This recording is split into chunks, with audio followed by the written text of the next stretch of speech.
Mushroom gravy, காளான் gravy எப்படி செய்கிறதுன்னு பார்க்கலாமா?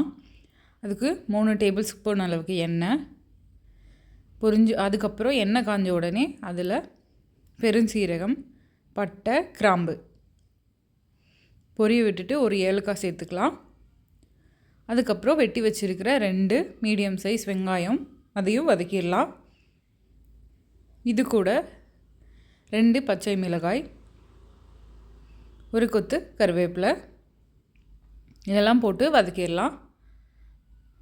இஞ்சி பூண்டு விழுது 1 டீஸ்பூன் அதையும் சேர்த்து வதக்கிடலாம்.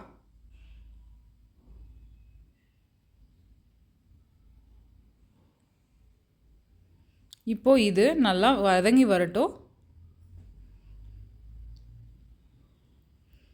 கூடவே கொஞ்சமாக உப்பு, இல்லைன்னா அடி பிடிச்சிரும், அதனால் உப்பு சேர்த்து வதக்கிக்கலாம்.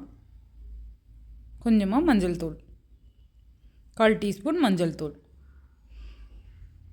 இப்போது இது கூடவே மசாலா சேர்த்துக்கலாம். தனியாத்தூள் 2 டீஸ்பூன், மிளகாய்த்தூள் தேவையான அளவு, கரம் மசாலா 1 டீஸ்பூன். நான் வீட்டில் அரைச்ச கரம் மசாலா தாங்க சேர்த்துக்கிறேன், அதுவும் நம்ம சேனலில் இருக்குது.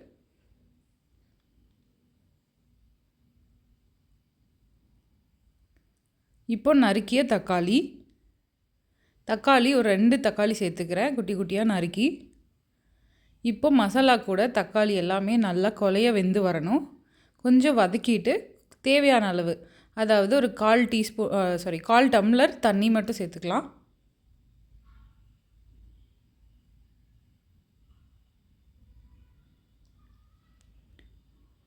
பாருங்கள், இந்த அளவுக்கு நல்லா கொதித்து வெந்து வரணும்.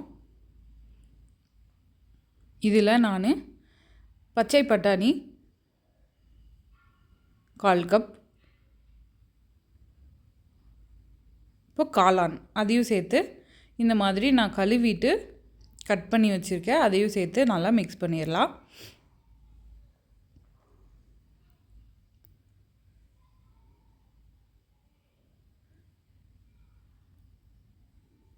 நல்லா மசாலாவோட கலந்து வரட்டும்.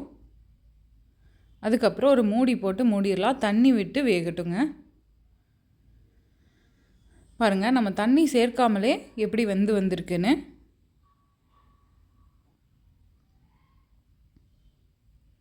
இப்போ இதில் நான் இன்னுமே கூட கொஞ்சம் தண்ணி சேர்த்துக்கிறேன். கிரேவி பதம் வரணும் இல்லையா, அதனால் கொஞ்சமாக தண்ணி சேர்த்துட்டு ஒரு 1/4 கப் அளவுக்கு தண்ணி சேர்த்துக்கிறேன்.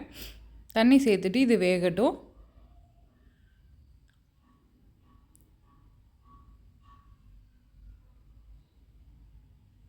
நம்ம இப்படியே கூட சாப்பிட்லாம், ஆனால் நல்லா கிரேவியாக நல்லா சூப்பராக வரணுன்றதுக்காக நான் வந்துட்டு 2 டேபிள் ஸ்பூன் அளவுக்கு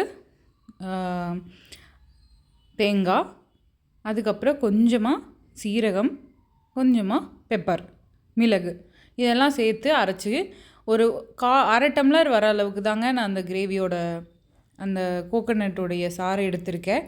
அதை சேர்த்து நல்லா கலந்து விட்டுடலாம்.